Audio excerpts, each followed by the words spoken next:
what's going on between the United States as and Iran. As you know, that the MOU, that 60 days, last night, that was the final day of, yesterday was the final day of the MOU, that 60 days that was defined during the, you know, negotiations. But the Iranian foreign ministry said that it doesn't mean that they cannot extend that time, because there was no mention of 60 days, the timeline, the deadline in that MOU, in that document.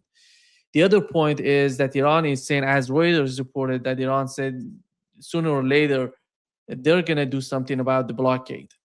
It means that maybe some sort of confrontation we're going to see. Just an hour ago, we've learned one of the tankers from UAE is being seized in close to the Qeshm Island in Iran.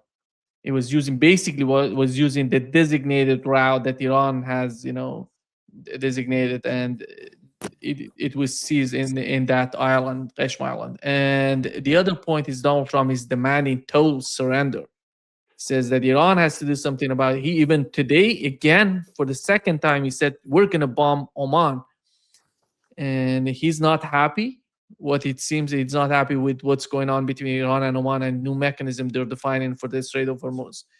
Looking at what's going on, Tony, and the other, I just forgot to mention the other point that was mentioned yesterday by Marjorie Taylor Greene, that she said that they're seriously talking about the use of nuclear bombs, and how is that going to change the situation with the Strait of Hormuz. What is your understanding of what's going on between the two sides, the United States and Iran?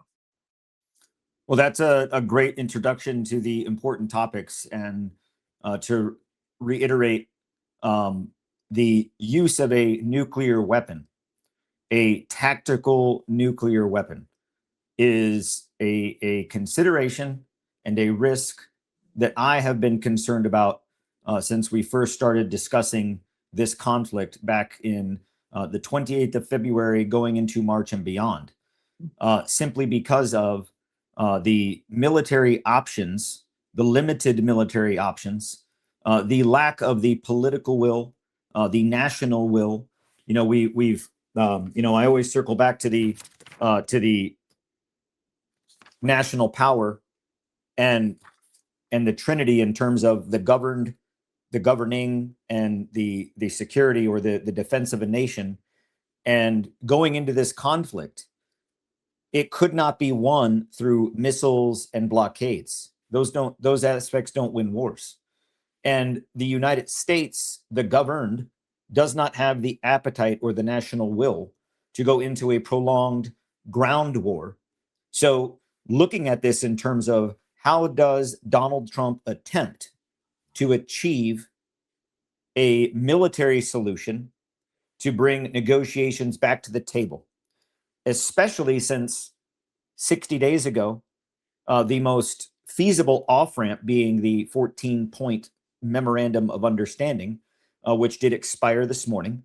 And also, to your point, there wasn't an official 60-day calendar in the MOU, but it is what was discussed in the informal discussions in terms of how this MOU would play out in terms of conditions to be met within the first 30 days with the Strait of Hormuz, and then the next 60 days going on with the Strait of Hormuz, sanctions being lifted, assets being unfrozen, what normalcy would then look like under this MOU. And that off-ramp has long been passed, that we no longer have that exit strategy. So I fear that a nuclear option has long been on the table. We know this based on the chairman of the Joint Chiefs, General Dan Kane, having to bring the president off the edge, whether it meant withholding the codes, standing firm on no sir, we're not going to do that option, in the midst of him even being fired if that were the case. We know that the nuclear option has been discussed. So I'm very confident that the United States government, the president of the United States, the national command authority, is going to exercise a tactical nuclear option, because, as you alluded to again in your great introduction, where is the political off-ramp? Where is the return to diplomacy? We now have the United States and Iran with maximalist demands. Donald Trump has now gone back to unconditional surrender. Iran is not going to capitulate to unconditional surrender unless they are militarily brought to their knees, which is not going to happen. And if so, not anytime soon and without a lot of U.S. loss in blood and treasure. And I want to just emphasize another point here, in that the nuclear option is not something that I advocate, encourage, or would ever want to see happen. However, as a realist looking at what has been discussed, and now that we have Marjorie Taylor Greene, who, though she is no longer a sitting member of the United States Congress as a representative of Georgia, she is still likely in touch with people that know things. And we already know that the nuclear option in the formal channels has been discussed. That's no longer a secret. I also take the other considerations around the nuclear talk. The United States maintains a robust arsenal of tactical nuclear weapons in Europe, over 200 of them. Nearly 60 of them are in Turkey. These nuclear weapons can be moved into the area of operations like that. In fact, if I were a betting man, I would say that they're already there. And the B-61 gravity nuclear bomb can be deployed from an F-35.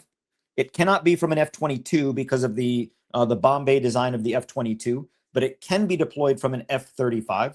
It can be deployed from an F-16, all of the aircraft of which we do have available in theater.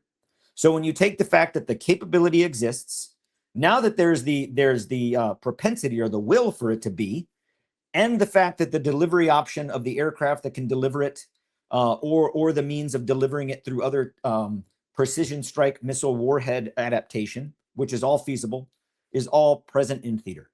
So I fear that in addition to being on the precipice of a regional greater war that is becoming every day, more and more World War III in the actual sense of a world war, that we will see the deployment and use of a tactical nuclear weapon by the United States of America on Iran in the near future. That I feel very confident that we're going to see that. And the reason I also think that I kind of alluded to other considerations is that in the past 30 days, or I would say the past 2 months now, it's been a little bit since that, maybe the last 30 days, I have to go back and look at my dates, but Army General Chris Donahue, the commanding general of U.S. Army Europe, was fired by Pete Hegseth. The commander of the U.S. Army 5th Corps, the theater army for Europe, Charlie Costanza, and these two men are officers that I have worked with, worked for, and know. And they stand firm on values and principles, and they are very knowledgeable and experienced, not the type of general officers you would want to fire in the midst of any type of war, regardless of where it was. But they were fired. Why? Well, the staging of the U.S. tactical nuclear arsenal is in Europe.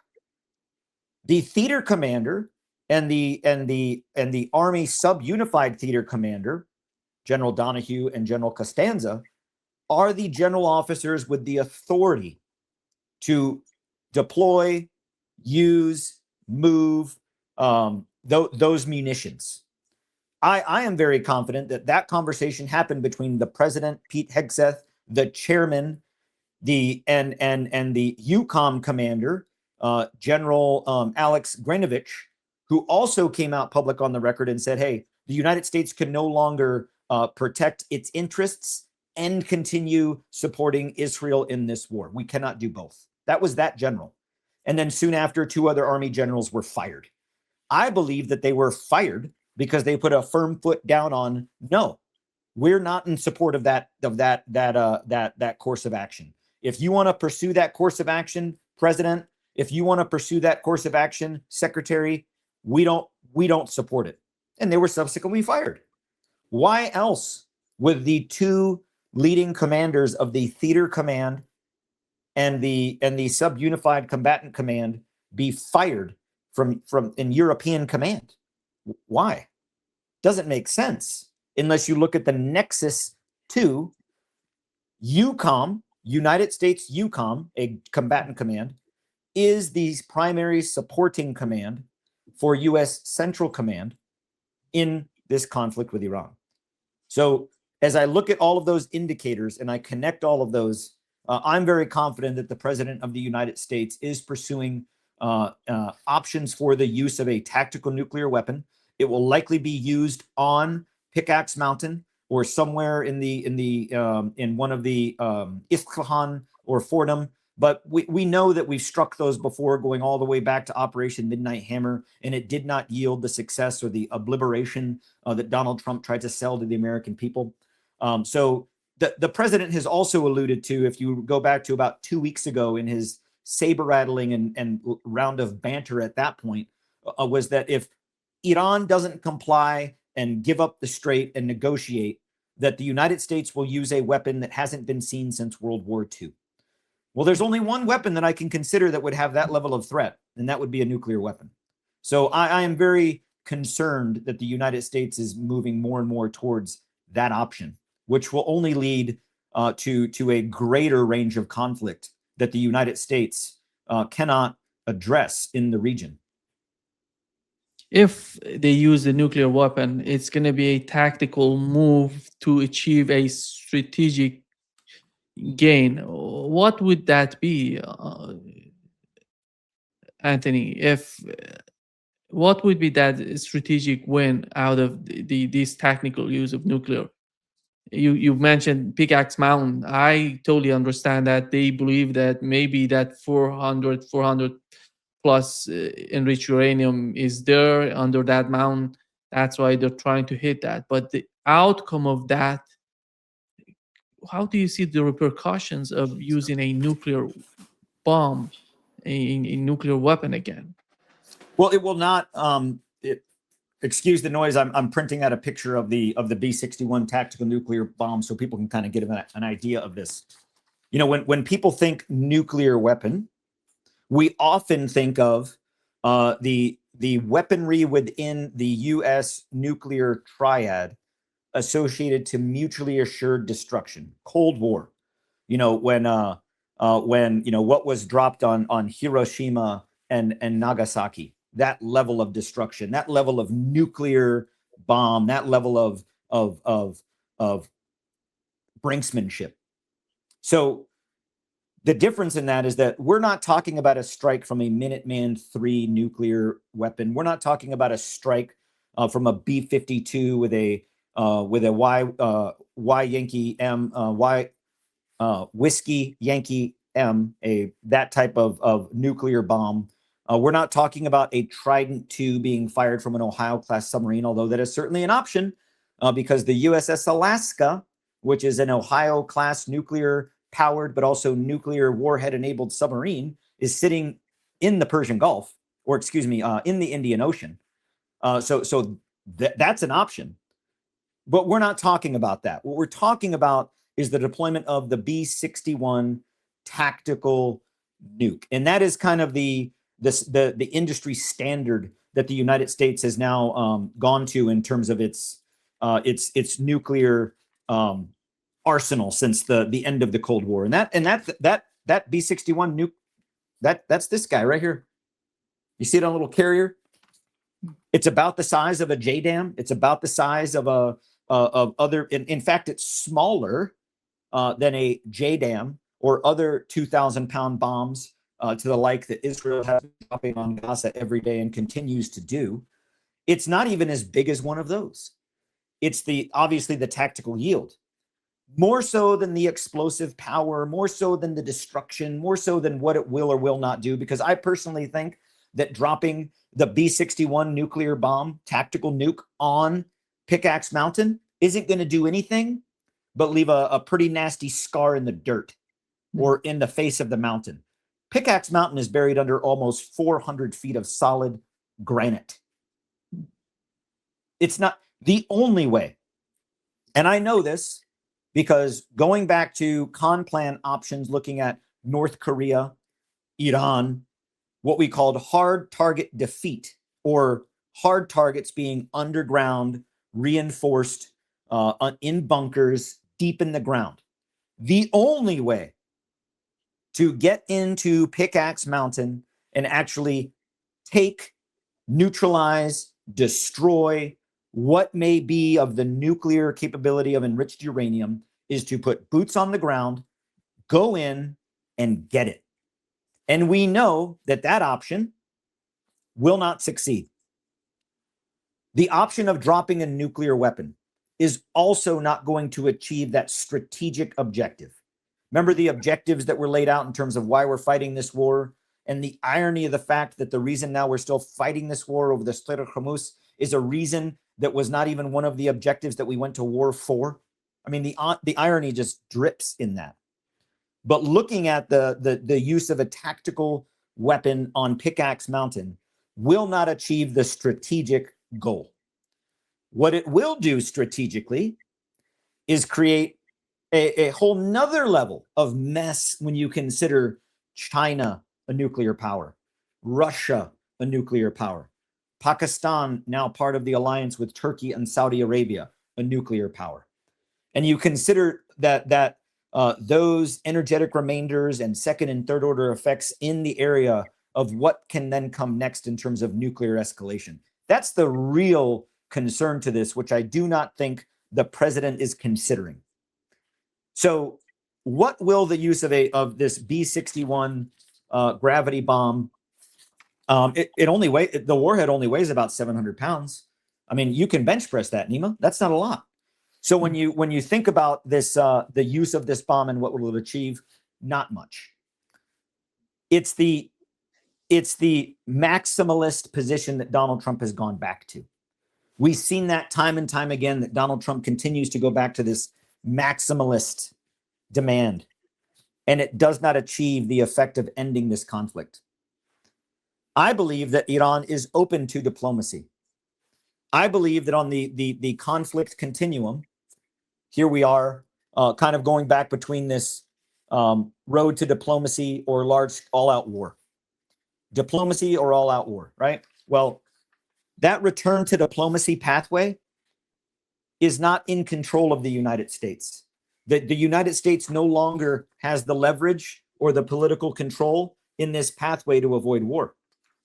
Iran controls that pathway, but Iran is not going to give in to diplomatic or political demands that are any less than what Iran demands maximally. So when you have two positions of maximalist strategic demands, it doesn't portend well for an end to a conflict. And I do think that we're going to see, because here are the military options, and I looked at this, and I think your audience will find this. I found it intriguing. I found it so interesting to look at how are we fighting this war right now? We're trying to make it a carrier battle. We're trying to make it a Navy battle. We're trying to make it a Navy war. Well, we've all heard the news lately, right? And that's another thing, if there's time in the segment, that I really want to hit home for the sailors aboard the USS Abraham Lincoln, or CVN 72, because I think more people need to hear the truth of the reality of what we're facing, what the United States is facing right now, because we were not prepared for this conflict. Right now, the USS George Washington, a Nimitz-class carrier, is on its way or about to be into the Arabian or the Indian Ocean to replace the USS Abraham Lincoln, CVN 72. You notice those CVN numbers in terms of 72, 73? That means they were made right after each other. They are both Nimitz class. The George Washington is not some advanced save the day, latest advancement of Ford class carrier that's coming to save the day. The George Washington is as old as me. It was designed 44 years ago. It's been on the sea for nearly 35 years. And I, when you consider, here's the, I went to the U.S. Naval Institute page. I didn't just make this up. I didn't get this off of Wikipedia. I didn't get it from what I heard. I went to the United States Naval Institute official site to look at the condition of these ships. The USS George Washington was designed in 1982. It hit the water in 1992. It's a 44-year-old design, 34 years on the water, and it's replacing the USS Abraham Lincoln, which was designed in the same year. They're both Nimitz-class carriers. And what's worse is that what's going along with the USS George Washington here, Nimitz-class CVN-73 to replace the Lincoln, Nimitz-class CV. Yeah, Am I back? You're back. CVN-72. The USS George Washington, as part of its carrier fleet or its carrier strike group, is another U.S. ship called the USS Ben Fold, DDG-65.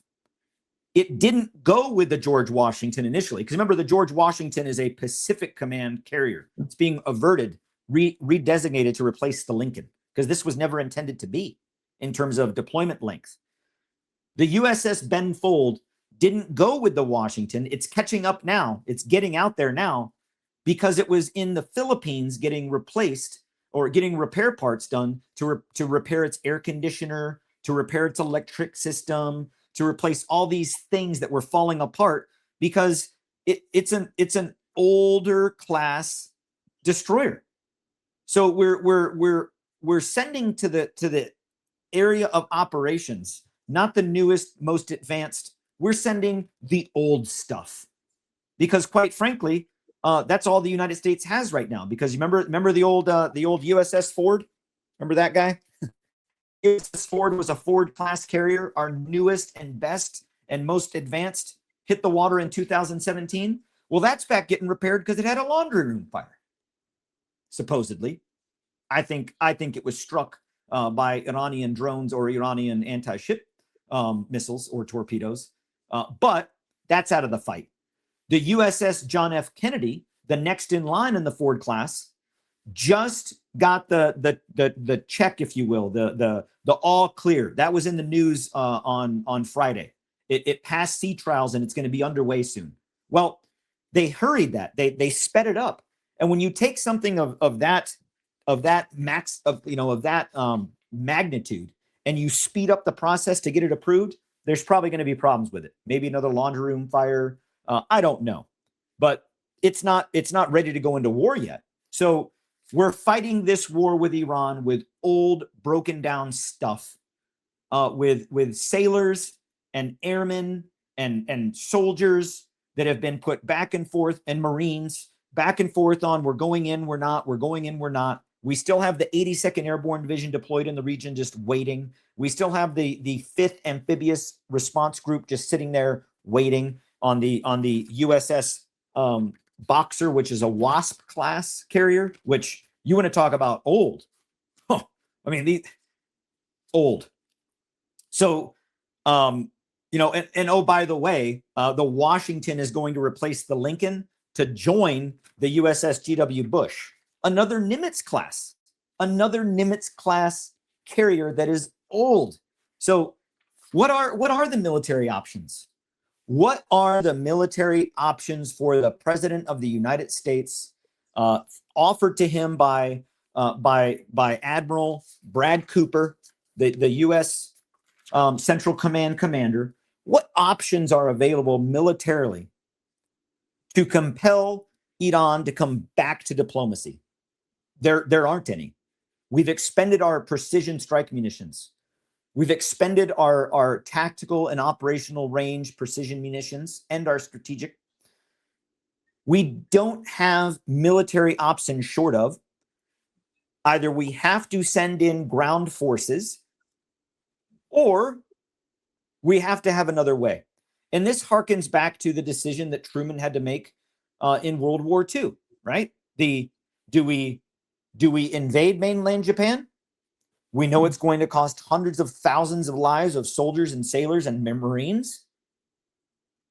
America won't stand for that. We can't put American lives at risk. So we're going to use the nuclear bomb.